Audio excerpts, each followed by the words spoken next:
सोना तुम्हारे को हासिल होया है, तुमने सोना बना क्यों नहीं दिया? नहीं बना पाया तो तुम पारस ही नहीं है। गुरुओं की भी पहचान करनी चाहिए।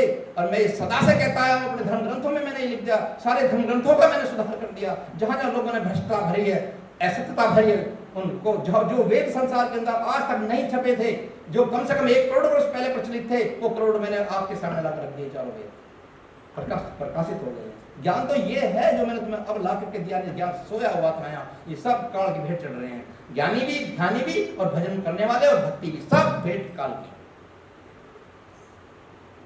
और जो मोक्ष देंगे वो तो वेद छोड़े ही नहीं, वे तो गायब करा दिए थे।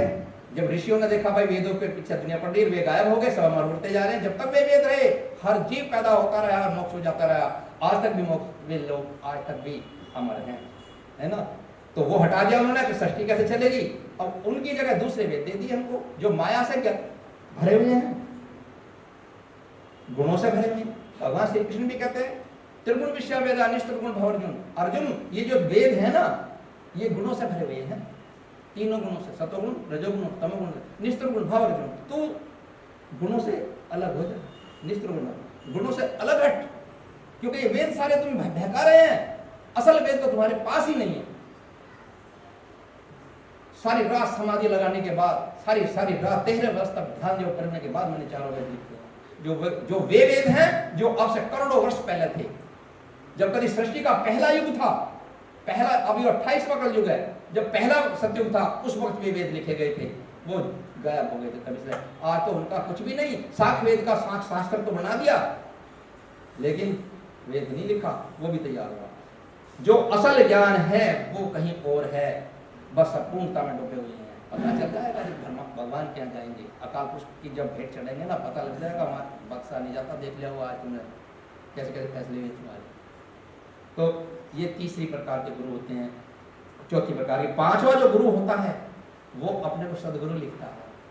सदगुरु, उसे भी सदगुरु लिखने का अधिकार नहीं है। सदगुरु उसे कहते हैं जो सत्य तक, जो सदगुरुओं में, यानी सदगुरु भी तो एक गुण है भाई। सदगुरु नहीं होता क्या? सत्य गुरु नहीं है, सदगुरु, सदोगुण, वो सदोगुण में फंसा हुआ है। तमोगुण रजोगुण उसके पास नहीं है। मुझे कुछ तरक्की तो की है वैसे, वो गुणों में है और परमात्मा गुणातीत है। उसे वो सदगुरु से भी ऊपर उठना होगा। इससे आगे आते हैं तत्वदर्शी, छठे। तत्वदर्शी गुरु वो होता है जो खुद देखा हुआ है, और जब तक उसे भी देखा हुआ ना मानो, जब तक वो अपने शिष्य में उस चीज को उतार ना दे। गुरु वही है जो अपने ज्ञान को शिष्य के मुख से निकलवाए और उसके घट में प्रकट करके दिखाए, उसी का नाम गुरु। समझ रहे हो कि नहीं? और ये आज का उपदेश नहीं है, सदा से यही बात कहता रहा हूँ। यदि मैं भी तुम्हें नहीं समर्थ करा रहा हूँ, कोई दिखाना रहा तो मुझे छोड़ दीजिए, क्योंकि मनुष्य देह बार बार नहीं मिलती। मौका है, ये खो मत। अगर एक स्कूल में नहीं काम चलता, दूसरे में जाइए, दूसरे में चलता, तीसरे में जाइए, मगर अपनी क्लास पास कर लीजिए। अगर एक ही क्लास में पढ़े रहे तो MA BA नहीं कर पाओगे, अंत में सवारी आ जाएगी दूर को ले जाने के लिए। ये गुरु वो काम करते हैं, वो तत्वदर्शी गुरु कहलाते हैं, जो तत्व का दर्शन किए हुए हैं और तत्व का दर्शन कराने में सक्षम होते हैं। शरीर के सारे चक्र जितने भी होते हैं, उन चक्रों को एक एक को शिष्य, गुरु अपने शिष्य को अपने सामने बैठा करके साधना कराता है। जब चक्र खोले जाते हैं, 6 चक्रों में दुनिया फंसा रखी है। वो तो वेदों के हैं, मंत्र चारों वेदों की विद्या है, सहस्त्रार्थ कमर तक की दे रखी है। असल ज्ञान तो यहाँ से ऊपर शुरू होता है। अमरता तो सतलोक से भी ऊपर शुरू होती है, सतलोक भी अमर की उसमें आता है, अमरता नहीं, लेकिन वहीं से शुरू होती है ऊपर की। तो उस सब ज्ञान को पाने के लिए MA के छात्र में, जो MA की क्लास पढ़ रहा है, प्राइमरी का टीचर कोई ज्ञान नहीं दे सकता, और देगा भी तो उसके मतलब का कोई नहीं। वो तो प्राइमरी का टीचर 2 4 ही सिखाएगा, उसे MA का ही उतनी विद्या का निपुण टीचर की आवश्यकता है। और इससे भी परे कोई एक और गुरु होता है, 8वां, जिसका को कहते हैं ब्रह्मांडी गुरु। वो अरबों में खरबों में कोई एक आता है, और करोड़ों कल्प बीतते हैं तब उसका नंबर आता है।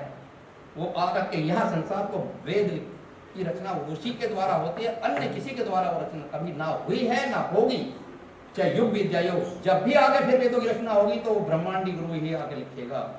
उसको अधिकार केवल उसी का ही है। परमात्मा लिखाएंगे ही उसे, और किसी को लिखा भी नहीं सकते, उसका केवल वही एक चुनाव चयनित है।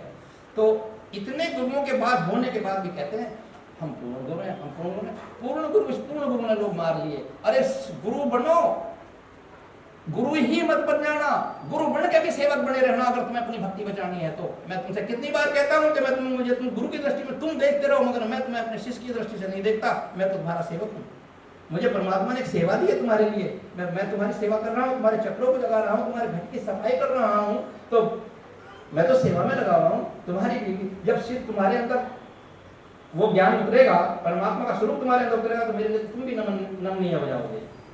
बात ये है, ये गुरुओं की श्रेणी है। ये मन धोखा देता है। मन के दो रूप हैं, एक बाह्य रूप कहलाता है और एक अंतर रूप होता है। एक अंतर रूप होता है जो अंदर का होता है, अंतर मन कहते हैं उसको। बाह्य मन जो है, लेकिन ये दो मन कभी नहीं होते, मन एक ही होता है। कौवे की जो आंख होती है उसमें गोलक दो दिखाई देते हैं, मगर तारा एक ही काम करता है। जब इधर झांकता है तो इधर आ जाता है तारा, इधर झांकता है तो वो इधर चला जाता है। ऐसे ही ये मन है। ये मन भी जब माया में आता है तो इधर की बात देखता है, और जब ऊपर को चला जाता है तो सतोगुण से ऊपर उठ के परमात्मा की ओर जाता है। ये दो काम करता है। तो ये जब ये इधर झांकता है नीचे की तरफ, माया की तरफ, तो ये क्या करता है कि संसार के अंदर की सारी गलतियां उठाता है, पाप पुण्य की गलतियां उठाता है, और इस गंदगी को आत्मा की सेज पर डालता है ताकि ये आत्मा मुक्त ना हो जाए। अंतर्मन जो आत्मा से का के नजदीक रहता है, जो आत्मा का ही सेवकाई करता है, वो उस गंदगी को उठा करके बाहर फेंकता रहता है। एक मन अंदर डाल रहा है आत्मा की सेज पर, एक मन उसको उठा कर बाहर फेंक रहा है ना। विजय किसकी होगी? जिस ओर तुम्हारा वैराग्य होगा। कौन से मन की विजय होगी? जिस ओर तुम्हारा झुकाव रुझान होगा।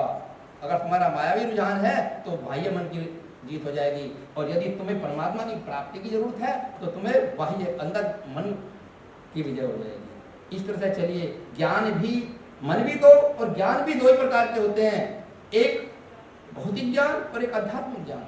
भौतिक ज्ञान संसार में जा सकता है, कितना ही बड़ा कोई विज्ञानी हो जाइए, कितना भी विज्ञान बड़ा हो जाइए, परमात्मा तक कभी नहीं पहुंच सकती साइंस, कभी नहीं पहुंच सकती। क्यों? ये सूर्यों तक का ज्ञान दे सकता है, सूर्यों के ऊपर अनंत कोटि 12 सूर्यों के जो बड़े बड़े सूर्य हैं वो भी दे सकता है, और 11,11,000 आकाश गंगाएं ब्रह्मांड के अंदर है, उन गंगाओं के नाम दे सकता है, एक आध का फोटो भी दे सकता है, लेकिन उन सबसे ऊपर क्या है ये साइंस कभी नहीं जा सकती। अगर जाएगी तो जल जाएगा वो यंत्र, खत्म हो जाएगा।